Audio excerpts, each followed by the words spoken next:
Hello everyone, welcome और welcome back to शिक्षा sphere. तो आज की इस वीडियो में हम डिस्कस करने वाले हैं हेलोएल्कीन एंड हेलोएरीन्स, जो कि आपका क्लास 12th केमिस्ट्री का ऑर्गेनिक केमिस्ट्री का पहला चैप्टर है। ठीक है, तो हमने स्ट्रिक्टली एनसीईआरटी बेस्ड हमारे ये नोट्स को तैयार करा है। इस वाले पार्ट के अंदर हम प्रेपरेशन को डिस्कस करेंगे ऑफ हेलोएल्केन्स। ठीक है, और हेलोएल्केन्स का प्रेपरेशन काफ़ी इंपॉर्टेंट टॉपिक है आपके इस चैप्टर का, बिकॉज इसमें सारे मेजर जो रिएक्शंस है वो है, काफ़ी सारे नेम रिएक्शंस भी इसमें है। ठीक है, 3 पार्ट में हम इस चैप्टर को कवर कर लेंगे इजीली एंड क्रिस्प वीडियो रहेगा, ताकि अगर आपको रिवीजन की ज़रूरत पड़ती है कभी चैप्टर पढ़ने के बाद, तो आप इजीली इस वीडियो को देख के रिवीजन कर सकते हैं। या फिर अगर आपका एग्ज़ाम पास में है, कल है या 2 दिन बाद है, कोई टेस्ट है स्कूल का, तो उसके लिए भी आप इसको देख सकते हैं। ठीक है, वीडियो शुरू करने से पहले एक रिक्वेस्ट है, प्लीज़ अगर वीडियो पसंद आती है तो वीडियो को लाइक कर दीजिएगा। चैनल को अगर अभी तक सब्सक्राइब नहीं करा है तो सब्सक्राइब कर दीजिए और अपने फ्रेंड्स के साथ भी शेयर कर दीजिए।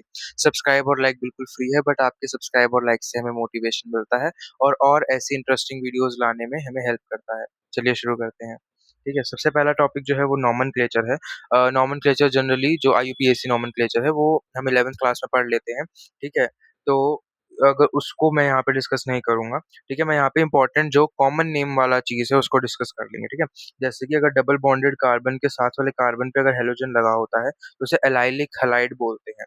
ऐसे ही अगर डबल बॉन्ड से ठीक जुड़कर ही हेलोजन लगा हुआ है डबल बॉन्ड कार्बन से, तो उसे विनाइलिक हैलाइड बोलते हैं। ऐसे ही अगर बेंजीन के ऊपर कार्बन देन हेलोजन है तो उसे बेंजाइलिक हैलाइड बोलते हैं। एंड अगर डायरेक्ट बेंजीन रिंग पर हेलोजन हो तो उसे एराइल हैलाइड बोलते हैं।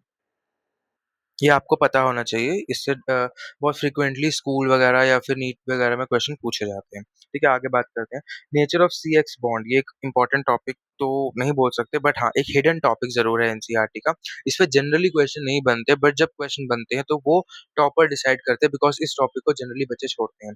इस टॉपिक में से दो ही मेन इंपॉर्टेंट पॉइंट्स हमें देखने को मिलते हैं।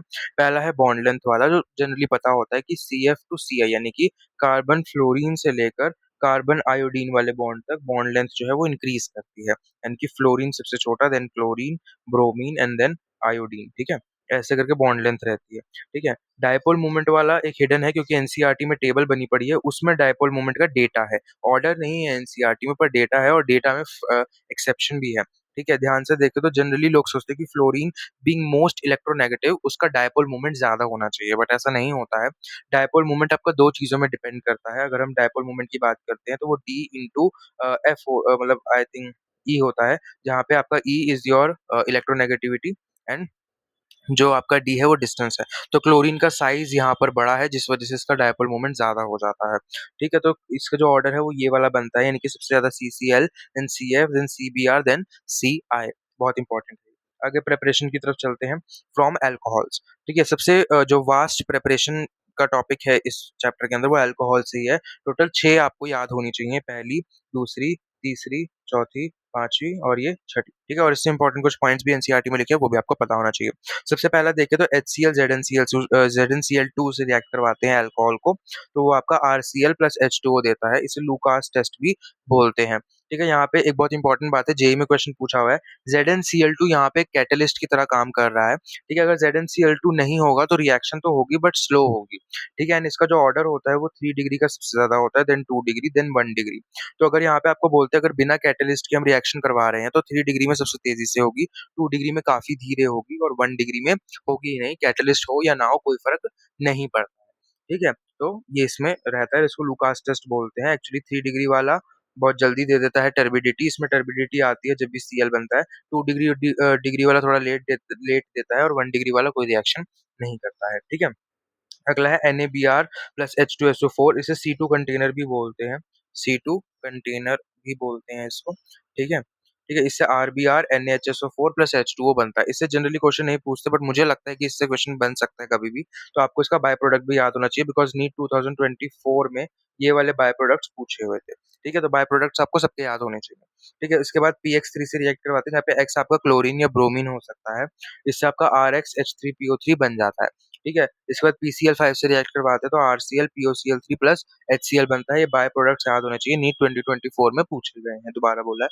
ठीक है, रेड फॉस्फोरस X2, या यहाँ पे X क्या है, Br2 और I2। यहाँ पे क्लोरीन और फ्लोरीन नहीं देते, ब्रोमीन एंड आयोडीन लेते हैं, इससे आपका RX बन जाता है। ठीक है?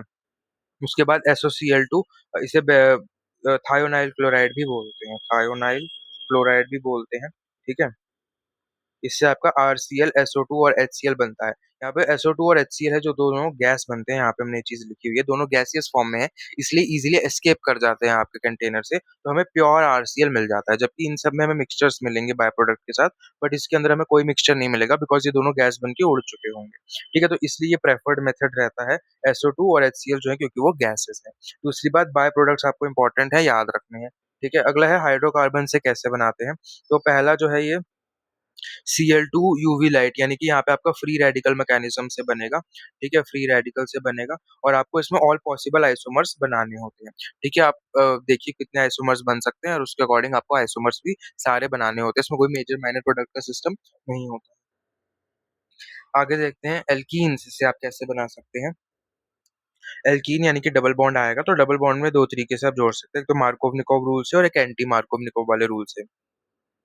पहले मार्कोव-निकोव देखते हैं। याद रखिए मार्कोव-निकोव लिखने के लिए सही है, बट हमेशा आप स्टेबिलिटी ऑफ कार्बोकैटायन की तरफ से जाएँगे, तो आप ईज़िली क्वेश्चन कर लेंगे क्योंकि मार्कोव-निकोव के एक्सेप्शंस रहते हैं, बट स्टेबिलिटी ऑफ कार्बोकैटायन का कोई एक्सेप्शन नहीं रहता है।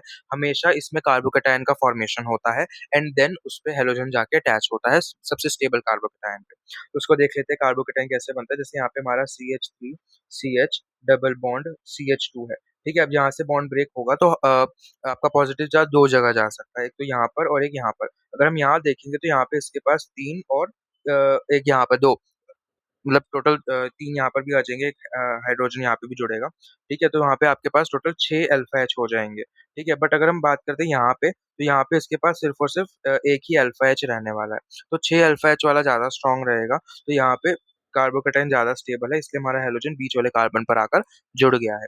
वैसे अगर आप देखें तो आप इसे 3 डिग्री या 2 डिग्री एंड 1 डिग्री इस स्टेबिलिटी ऑर्डर में कार्बोकैटायन का स्टेबिलिटी रहता है। कोशिश करूँगा कि एक कार्बोकैटायन की स्टेबिलिटी की वीडियो भी मैं जल्दी अपलोड कर दूँ, ठीक है? तो सारे आपके उसमें कवर हो जाएँगे। 3 डिग्री, 2 डिग्री, 1 डिग्री का स्टेबिलिटी ऑर्डर रहता है, आप सिंपली इससे भी याद रख सकते हैं। तो मार्कोव-निकोव बस अगर आपको पेपर में स्कूल में पूछा जाता है तो आप लॉ लिख सकते हैं, बट क्वेश्चन सॉल्व करने के लिए आप स्टेबिलिटी ऑफ कार्बोकैटायन को प्रेफ़र कीजिएगा, यहाँ पे मैंने तभी ये साइन भी लगाया है, ठीक है? आगे बात करते हैं CH3 CH double bond CH2 HBr peroxide. ये बहुत इंपॉर्टेंट है, एंटी मार्कोव-निकोव सिर्फ़ इसी केस में लगता है, HBr एंड पेरऑक्साइड में। कई बार क्वेश्चन आता है कि सिर्फ़ HBr ही क्यों, HCl, HI क्यों नहीं? वो इसलिए क्योंकि इसमें ही जो है एक स्टेबल फ्री रेडिकल की फॉर्मेशन हो पाती है और उस वजह से पेरोक्साइड के साथ ये रिएक्शन तभी आगे बढ़ पाती है। एक्चुअली यहाँ पे कार्बोकैटायन से चलती है और यहाँ पे फ्री रेडिकल से चलती है, ठीक है? तो यहाँ पे सिर्फ ब्रोमीन के केस में ही एक स्टेबल फ्री रेडिकल बन पाता है, क्लोरीन, फ्लोरीन, आयोडीन वगैरह के केस में आपका फ्री रेडिकल स्टेबल नहीं बनेगा, इसलिए HBr पेरोक्साइड ही हमेशा होता है। इसमें कहाँ पर आकर जुड़ता है आपका ब्रोमीन, जहाँ पे हाइड्रोजन कम है, डबल बॉन्डेड दोनों कार्बन देखिए, जिस पर हाइड्रोजन ज़्यादा हो उस पर आकर आपका ब्रोमीन जुड़ेगा। तो इस वाले पे हाइड्रोजन ज़्यादा है तो यहाँ आके आपका ब्रोमीन जुड़ेगा। मार्कोव-निकोव में जहाँ हाइड्रोजन कम होता है वहाँ जनरली ब्रोमीन आकर या कोई भी हैलोजन आकर जुड़ता है। इसमें कोई एक्सेप्शन नहीं है, इसमें सारे हैलोजेन्स चलते हैं, फ्लोरीन, क्लोरीन, ब्रोमीन, आयोडीन जो भी आप लेना चाहें। बट इसमें सिर्फ ब्रोमीन है, वो भी पेरोक्साइड। पेरोक्साइड कैसे? H2O2 इस तरीके का आपको दिखेगा अगर पेरोक्साइड नहीं लिखा तो आपको आइडेंटिफ़ाई खुद से करना पड़ना है कि यहाँ पे पेरोक्साइड की बात की गई है, ठीक है? आगे बढ़ते हैं, ठीक है? Addition of halogen. अब यहाँ पे क्या है, ये एक आपका टेस्ट भी है अनसैचुरेशन का, ठीक है? ब्रोमीन वाटर टेस्ट इसको बोलते हैं। तो यहाँ पर अगर आप देखें तो इन्होंने यहाँ पे एल्कीन लिया है और उसमें BrCCl4 ये लेते हैं। ये दोनों का जो सॉल्यूशन है वो ब्राउन कलर का होता है, ठीक है? जैसे अब इसको इसमें डाला जाता है, ये यहाँ पे इस डबल बॉन्ड को ब्रेक कर देता है और यहाँ पे 2 ब्रोमीन आकर जुड़ जाते हैं, ठीक है? यहाँ पे जैसे लिख भी रखा है, ठीक है? अब ये वाला जो कंपाउंड है, ये कलरलेस होता है, ठीक है? तो जो ब्राउन कलर है, दिखने में कैसा लगता है कि जो ब्राउन कलर है वो आपका एल्कीन भी कलरलेस है, उसमें जाके डिसअपीयर हो रहा है, ठीक है? ऐसा दिखता है ये, कि जैसे मान लीजिए अगर आपका ये टेस्ट ट्यूब है एंड इसमें आपका कुछ पहले से ही कलरलेस सॉल्यूशन पड़ा हुआ है ट्रांसपेरेंट और इसमें ऊपर से आप ड्रॉप बाय ड्रॉप डाले जा रहे हो, वो इसमें जाके गायब होता जा रहा है, ठीक है? तो ऐसा दिखता है, ठीक है? आई होप आपको समझ आ गया होगा, तो ये आपको याद रखना है, कलरलेस है और टेस्ट ऑफ अनसैचुरेशन है। अगला देखते हैं हैलोजन एक्सचेंज। 2 बहुत इंपॉर्टेंट नेम रिएक्शंस हैं ये। पहली है फिंकलस्टीन, इसमें क्या करते हैं हम एल्काइल हैलाइड को NaI से रिएक्ट करवाते हैं in the presence of dry acetone. बहुत इंपॉर्टेंट है, ड्राई एसीटोन के साथ रिएक्ट करवाएँगे, ठीक है? उससे आपका RI और NaX बनेगा। अब यहाँ पे X क्या होना चाहिए? क्लोरीन और ब्रोमीन में से कोई एक होना चाहिए, ठीक है? अब फिंकलस्टीन और दूसरा है स्वार्ट्स, ठीक है? स्वार्ट्स में क्या होता है, आप किसी भी एक्स वाले को एजीएफ यानी कि ये 4 चीज़ें से किसी से भी रिएक्ट करवा सकते हैं। एजीएफ, एचजीएफ, सीओएफ एंड एसबीएफ, ठीक है? इससे किसी से भी रिएक्ट करवा सकते हो और आपको आपका जो भी हैलोजन है उसकी जगह पे फ्लोरीन लगा हुआ ईज़िली मिल जाएगा और बाय प्रोडक्ट निकल आएँगे, ठीक है? अब इसको आप याद कैसे रख सकते हैं? जनरली एज़ अ स्टूडेंट जब मैं भी था मुझे भी डिफ़िकल्टी रहती थी कि फिंकलस्टीन में किसको एक्सचेंज कर रहे हो और स्वार्ट्स में किसको, है ना? तो मैंने इस तरीके से याद रखा था कि जो आपका फिंकलस्टीन है, इसमें एफ आ रहा है, तो इसमें फ्लोरीन नहीं है, ठीक है? फिंकलस्टीन में फ्लोरीन नहीं है, 2 ही हैं आपके, एक आयोडीन है, एक फ्लोरीन है, ये 2 हैं, ये तो पता होना चाहिए, एक आयोडीन को कर रहे हैं, एक फ्लोरीन को कर रहे हैं, ठीक है? फिंकलस्टीन वाले में एफ है, तो इसमें फ्लोरीन नहीं है, आयोडीन है और दूसरे वाले में फ्लोरीन है। इस तरीके से आप याद रख सकते हैं। यहाँ पे हमारा प्रिपरेशन खत्म होता है, नेक्स्ट वीडियो में हम हेलोएरीन्स का प्रिपरेशन लेकर आएँगे and then properties of haloalkanes को डिस्कस करेंगे। आई होप यहाँ तक आपको समझ आया होगा। अगर वीडियो अच्छी लगी तो प्लीज़ सब्सक्राइब कर दीजिएगा एंड वीडियो को लाइक भी कर दीजिए और अपने दोस्तों के साथ शेयर भी कर दो यार, ठीक है? Goodbye everyone, have a nice day.